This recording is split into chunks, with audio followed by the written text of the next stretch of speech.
दुनिया में सभी लोग मैं कुछ नहीं हूं ऐसा सोचते हैं। हम कुछ नहीं है, हम क्या जी सकते हैं, हम कैसे सफलता प्राप्त कर सकते हैं। मसीह के बिना बिल्कुल सच बात है। प्रभु ने कहा कि मेरे बिना तुम कुछ भी नहीं कर सकते हो। मसीह नहीं है तो बिल्कुल सच है। मसीह अगर है तो मसीह मेरा ज्ञान है, मसीह मेरी बुद्धि है, मसीह मेरी संपत्ति है। मसीह मुझे जो कुछ भी चाहिए सभी चीजों को अगर वो कर सकता है तो मुझे ऐसे जीने की जरूरत नहीं है।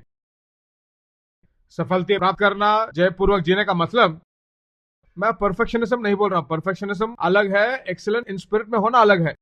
परफेक्शनिज्म का मतलब है जब कुछ श्रेष्ठ करते हैं, एक कार्य को जयपूर्वक खत्म करते हैं, दूसरे लोग जब आकर आपकी बड़ाई करते हैं तो आपके अंदर घमंड होगा। वही परफेक्शनिज्म है। मैंने श्रेष्ठ किया, उत्तम किया, मेरी तरह कोई और इस तुल्य कोई नहीं है जो कर सकता है, ऐसा एक घमंड उसके अंदर होगा। वही पूर्ण रूप से करना। पूर्ण रूप से करना चाहिए क्या? नहीं, पर शरीर पे भरोसा रखकर मेरी तरह कोई और परफेक्ट नहीं कर सकता, ऐसा सोचना परफेक्शनिज्म है। शरीर पर भरोसा करना, कोई आपकी बड़ाई करे तो आपके सिर पर मुकुट रखने की तरह सोचना।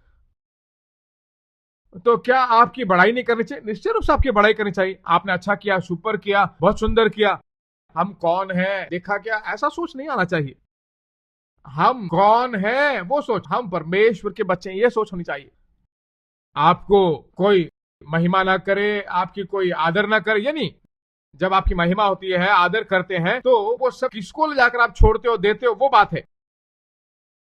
अच्छा करते हो तो परमेश्वर की स्तुति हो, परमेश्वर का अनुग्रह, परमेश्वर का दया है, उसने किया है। ऐसा जब तुम करोगे तो आपका स्पिरिट जो है, आपको जो कुछ भी चाहिए कहां से मिलता है वो सोच लगातार आपके अंदर होगा। ज्ञान उसके पास से आता है, सफलता उसके पास से आता है, संपत्ति उसके पास से आता है, तो आपका सर बड़ा नहीं होगा। आपकी आत्मा लगातार परमेश्वर पर निर्भर होगी। फिर कहता हूं, बहुत सारे लोग इस एक्सीलेंट स्पिरिट, विशेष आत्मा को नहीं पाए हैं। हम सब साधारण से आदमी के रूप में जीकर साधारण से अपनी जिंदगी को खत्म करें, ऐसा ही सोचते हैं। इसे करो, वैसा करो, बोले तो वो हिचकिचाते हैं, कहते हम कैसे ये धंधा कर सकते हैं, हम कैसे मालिक बन सकते हैं, हम कैसे 100 लोगों को काम दे सकते हैं। तो जिंदगी भर जो है वो कूली के रूप में जीना चाहते हैं, कूली के रूप में खत्म करना चाहते हैं अपनी जिंदगी को। तो उसका मतलब है आप कौन हो वो बात भूल गए हो। आप कौन हो, आपके अंदर कौन है?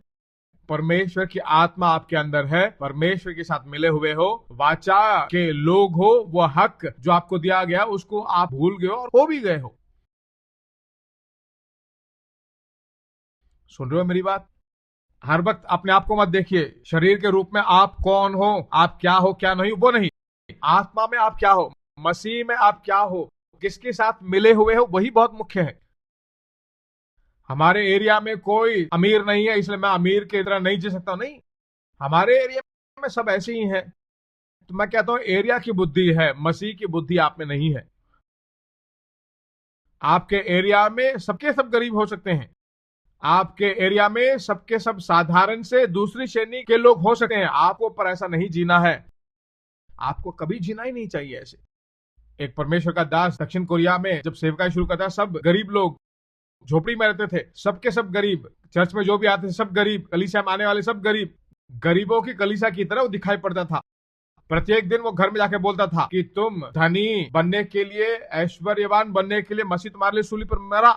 आपको ऐसा नहीं जीना चाहिए, ऐसे जीने के लिए परमेश्वर ने नहीं बुलाया। आपको बिल्कुल श्रेष्ठ जीना चाहिए, आपको ऐसा नहीं जीना चाहिए। बोलता रहा तो मैं कहता हूं कुछ दिनों में मल्टी बिलियनर्स कलीसिया के अंदर आ गए। सबके सब गरीब थे, कुछ ही सालों में मल्टी बिलियनर हो गया। उनकी पहचान उनको दिखाई गई, ये तुम्हारी पहचान नहीं है। झोपड़ी में रहना परमेश्वर के द्वारा तुम्हारे लिए नहीं है। आज शायद आप ऐसे हो सकते हो, पर वो आप नहीं हो, ऐसा नहीं जी सकते हो। भीतर जो है वो अलग आदमी है। आप परमेश्वर के हो, मसीह के हो। यह सोच जब तुम्हारे मन में राज करने लगता है तभी उसका गुण प्रकट होगा। तो क्या सभी बंगला में जिए? क्या नहीं, मैं ऐसा नहीं बोल रहा हूं। जहां भी आप जीते हो वहां पर बिल्कुल सही और सर्वश्रेष्ठ जीना चाहिए। आपका घर अलग सा दिखाई देना चाहिए, आपकी आदतें अलग दिखनी चाहिए, आपके खाने का ढंग, आपके बोलने का ढंग, आपकी कार्य, आपकी क्रियाएं सब अलग दिखना चाहिए। तभी आप डिवाइन डेस्टिनी में जी रहे हो। आप अपने लक्ष्य में नहीं, बल्कि आपके लिए उसने जो लक्ष्य बनाया ना, उसमें आप जी रहे हो। धंधा शुरू करते वक्त यहां पर सभी धंधा शुरू करे तो कोई सफल नहीं पा सका। मैं कह रहा हूं आपको वहीं पे जाकर शुरू करना चाहिए। जहां पर नामुमकिन बोलते हैं वहीं पे जाकर शुरू कीजिए।